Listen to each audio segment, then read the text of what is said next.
gweddiwn. Cyfarchwn di fel Duw'r Heddwch.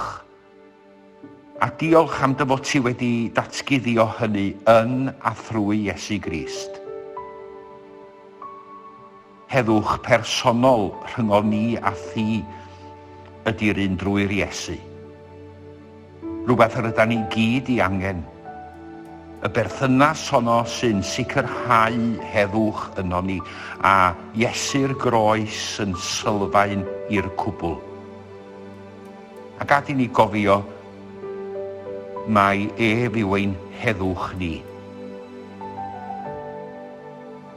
Ond arglwydd, mae'r adnod honno mynd ymlaen i ddeud gwnaeth y ddau, yr Iddewon a'r cenhedloedd yn un, wedi chwalu trwy gnawd ei hun y canolfur o elyniaeth oedd yn ei gwahanu.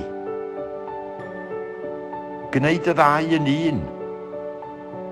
Dyna'n dymuniad a'n gweddi ni ar gyfer pob sefyllfa yn y byd, ac yn arbennig y sefyllfaoedd yn y dwyrain canol. Y ddau yn un.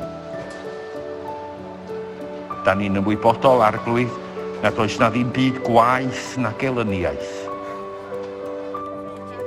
Clywn ni dros bob sefyllfa, dros bawb sy'n gaeth,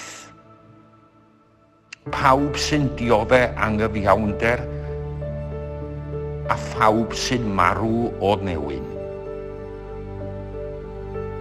Dduw'r Heddwch, tynnu'n rhydd i fwynhau'r rhyddid hwnnw sydd yn Iesu Grist,